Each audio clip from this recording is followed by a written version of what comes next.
कि किसान अन्नदाता को मैं इंतजार नहीं कराना चाहता, इसलिए मैं स्वयं उसकी अगुवाई में गया हूं। तो सोचने की बात है, या तो उस टाइम के अंदर भारतीय जनता पार्टी एक आतंकवाद, अगर आपके बयान को कहा जाए तो क्या उस समय में भारतीय जनता पार्टी आतंकवादी को सपोर्ट करने गई थी?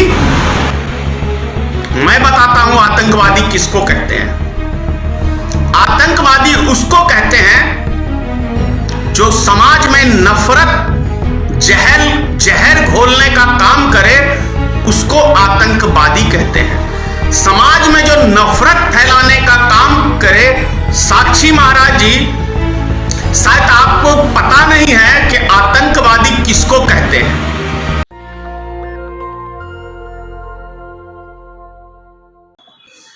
जय माता की मित्रों, मैं धनेश्वर महतो।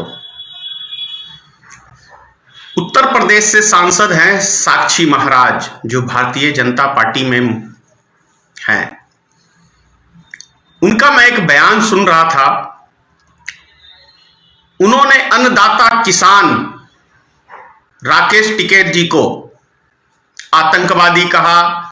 वो जो किसान आंदोलन कर रहे हैं उन सब को आतंकवादी कहा। बहुत ही निंदनीय बयान है साक्षी महाराज का। महाराज लगाते हैं साक्षी। साक्षी महाराज जी, शायद आपको पता नहीं है कि आतंकवादी किसको कहते हैं। मैं बताता हूं आतंकवादी किसको कहते हैं। आतंकवादी उसको कहते हैं जो समाज में नफरत जहर घोलने का काम करे, उसको आतंकवादी कहते हैं। समाज में जो नफरत फैलाने का काम करे, उसको आतंकवादी कहते हैं। ये सब गुण आपके अंदर है और आपके जो आका है उनके अंदर है। तो इसलिए आतंकवादी यदि कोई देश के अंदर है तो आप हैं, आपकी पूरी टीम है। क्योंकि नफरत की राजनीति यदि इस देश में कोई करती है तो वो भारतीय जनता पार्टी करती है, जिसका जीता जागता उदाहरण अभी वर्तमान में बंगाल में भी देखने को मिल रहा है। वहां भी ईद और दशहरे की बात चल रही है। समझ गए साक्षी महाराज जी। दूसरी बात, उत्तर प्रदेश से मुख्यमंत्री जब राजनाथ सिंह जी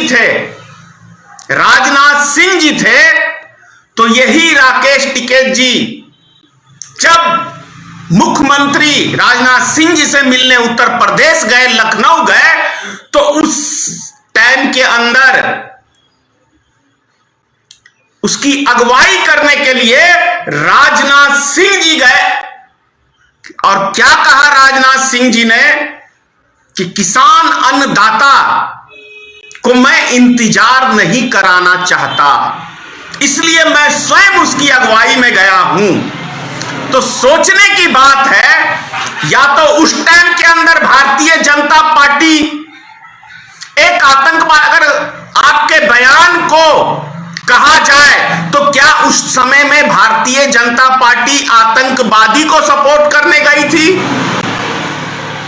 यह प्रश्न है कि क्या राजनाथ सिंह जी भारतीय जनता पार्टी के उत्तर प्रदेश के जो मुख्यमंत्री थे उस टाइम में, तो क्या वो आतंकवादी को सपोर्ट करने गए थे? इसका जवाब आपको देना चाहिए और पूरे भारतीय जनता पार्टी को। या ये कहें कि आज स्वयं भारतीय जनता पार्टी आतंकवादी का एक रोल अदा कर रही है भारत के अंदर। आप लोग पूरा विपक्ष किसान के समर्थन में है।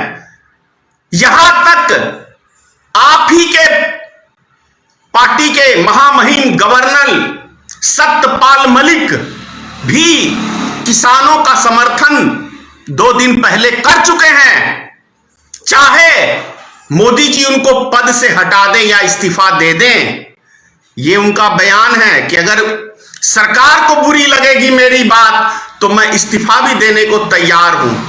तो सवाल यह उठता है कि एक एक नेता आपके अंदर ही बगावत है, लेकिन आपकी घटिया राजनीतिक, आपके घटिया सोच के कारण से आज 200 से प्लस हमारे देश के अन्नदाता किसान शहीद हो चुके हैं।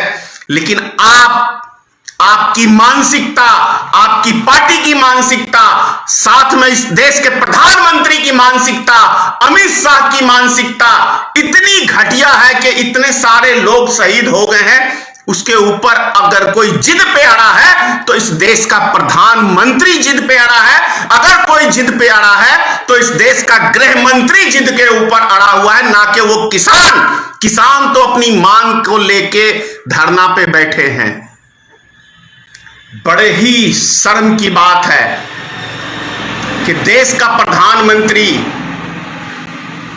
लाखों आदमी आंदोलन में है, बैंक कर्मी आंदोलन में है, लेकिन हमारे देश का प्रधानमंत्री चुनाव प्रचार में व्यस्त है, हमारे देश का गृह मंत्री चुनाव प्रचार में व्यस्त है, और वो भी एक महिला शेरनी से टक्कर लेने के लिए पूरे भारतीय जनता पार्टी के प्रधानमंत्री से लेके पूरे देश के मुख्यमंत्री एक महिला से लड़ने के लिए, सारे उसके सांसद, सारे उसके कार्यकर्ता बंगाल में एक महिला से लड़ने के लिए।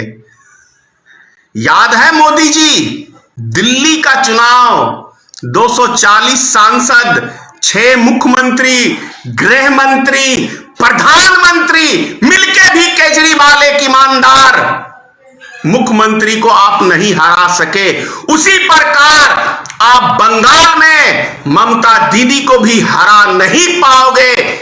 आपकी ये घटिया राजनीतिक, घटिया पॉलिसी देश की जनता को समझ में आ गई है। एक एक जनता आपकी राजनीतिक को समझ चुकी है।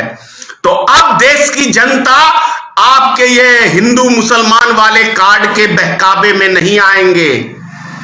बहुत खेल लिया आपने इस हिंदू मुसलमान का कार्ड।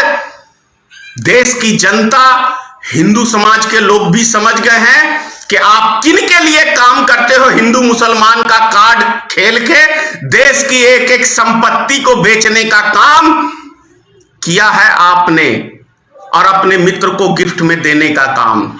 जय हिंद, जय भारतीय मित्र पार्टी। नेशनल दस्तक की आपसे गुजारिश है कि अगर इसको बचाना चाहते हैं तो नेशनल दस्तक को सब्सक्राइब करने के लिए रेड कलर के सब्सक्राइब बटन को दबाएं, फिर बेल आइकन की घंटी दबाएं। नेशनल दस्तक को बचाने के लिए बहुत जरूरी है कि हर खबर को शेयर करें, लाइक करें, कमेंट जरूर करें।